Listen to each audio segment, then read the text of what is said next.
सास का मायका प्रेम।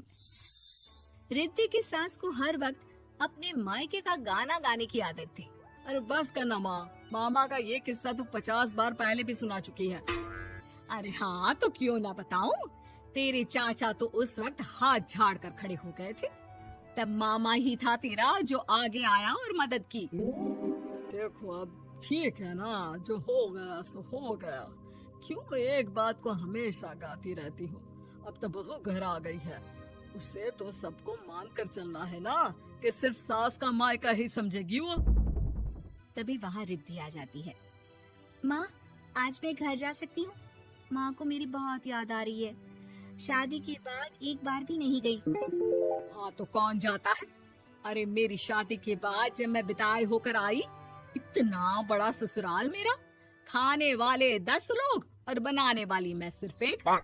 ऐसा लग रहा था जैसे सिर्फ खाना बनाने के लिए ही ब्याह किया है। वो तो मेरा भाई था, गांव से एक काम करने वाली चाची को भेज दिया जो मेरा हाथ पटाती थी, और उसको पैसा, खाना, कपड़ा, रहने के लिए कमरा, वो सब किसने दिया था? तुम्हारे भाई ने। ये मामला रोज का था। ससुर भी जब गुस्सा होते तो वो सारी बात कह देते जो उनके मन में इतने समय से चल रही थी। मेरा भाई, भाभी, भतीजा, भतीजी सब छुड़वा दिया। मैंने जीवन भर सिर्फ तुम्हारे परिवार वालों से निभाया, लेकिन अब भी चैन नहीं है तुमको। बहू के सामने सास को लगा कि उसकी बेइज्जती हो रही है। अब सुन बहू, अपने कमरे में जा, कहीं नहीं जाना मायके वायके। घर का काम कौन करेगा? पड़ोसन। बहू समझ जाती है मामला गर्म चल रहा है। कमरे में जाने में ही भलाई है।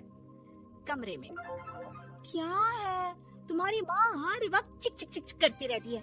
कल ताई मिली थी तुम्हारी मुझे, लेकिन मजाल है सासू माँ की उन्होंने एक बुराई की हो, लेकिन सासू माँ हाँ, जब देखो तब ससुराल के लोगों की बुराई करती रहती है। बेचारे पापा जी कितना मिस करते हैं अपने घर वालों को। मेरा तो बड़ा मन करता है कि ताऊ जी, चाचा जी और सब मिलकर रहे, ना साथ रहे लेकिन आना जाना तो ठीक से रखे। हिंदुस्तान और पाकिस्तान एक हो सकता है, लेकिन चाचा और ताऊ के परिवार के साथ हम लोगों का मिलन ना जी ना, कभी नहीं हो सकता। ये बात है। देखिए, मेरे साथ ना ज्यादा चैलेंज मत करिएगा। ऐसा कोई काम नहीं है जो मैं नहीं कर सकती। ससुर जी जो कि बहू की बात सुन रहे थे, सामने आ जाते हैं। अरे बेटा, तू ये कर सकती है तो प्लीज मेरा परिवार किसी तरह मुझसे मिलवा दे। सारी जवानी तो मैंने किसी तरह काट ली, लेकिन जीवन के इस पड़ाव पर बहुत याद आती है मेरे परिवार की। हाँ हाँ पिताजी, आप चिंता मत करिए, बस मेरा साथ देते रहिए आप दोनों। फिर देखिए कैसे माँ जी भी ठीक हो जाएंगी और पूरा परिवार भी एक हो जाएगा। थोड़ी देर बाद बहू सामान लेकर घर से निकल रही होती है कि मना किया था ना तुझे मायके जाने के लिए, फिर क्यों जा रही है? बहू कुछ कहती इससे पहले ही बेटा बोलने लगता है। क्या है माँ, वो घर जा रही है।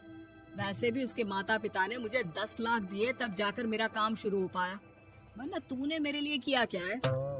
अरे वाह बेटा, बचपन से पढ़ाया लिखाया, तेरे दुख दर्द में जगी, और आज वो लोग तुझे सही लग रहे हैं।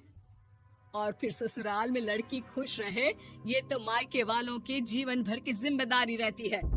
तो ये तुमको भी तो सोचना था ना। ताऊ जी ने पापा को पढ़ाया लिखाया, जब तुम नहीं आई थी तो पापा के लिए ताई जी ने पापा की माँ की तरह देखभाल की। अब बोलिए।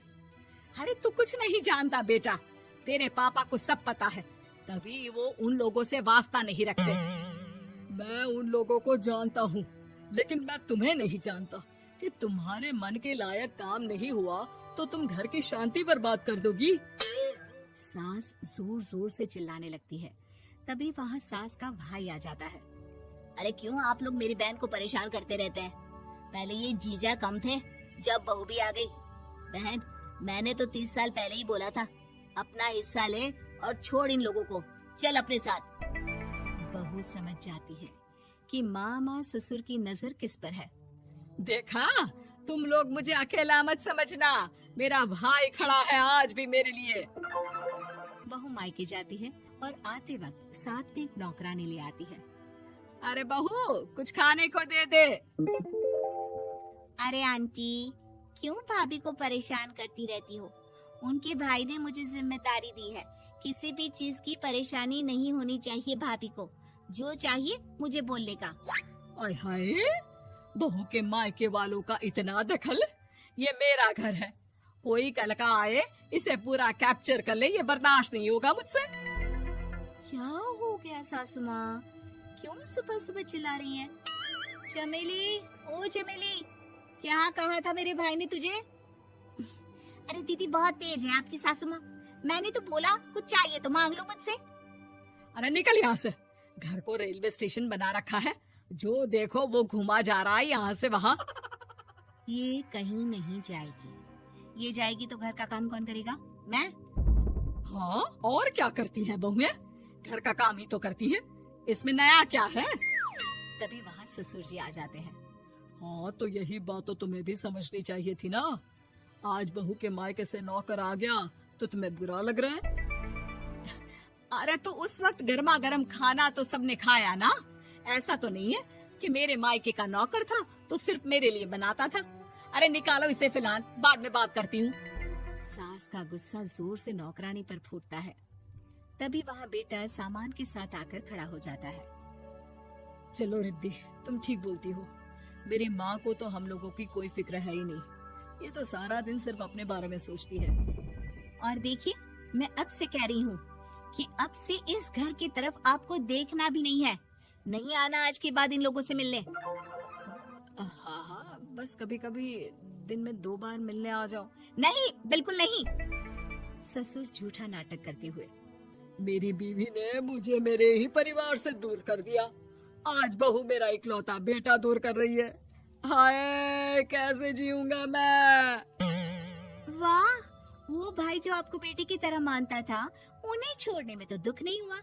आज खुद का बेटा छोड़कर जा रहा है तो कैसे जीऊंगा? बड़े आए। अब सास समझ चुकी थी कि उससे गलती क्या हुई है। मुझे माफ कर दे बहू, अब मेरी समझ में आ गया कि अपनों से दूर कर बीवियां पति का भला नहीं बल्कि उन्हें जीवन में अकेला कर रही है। मुझे माफ कर दे, मैं अब सबसे माफी मांग लूंगी। ससुर जी दूर से बहू को थम्स अप दिखाते हैं।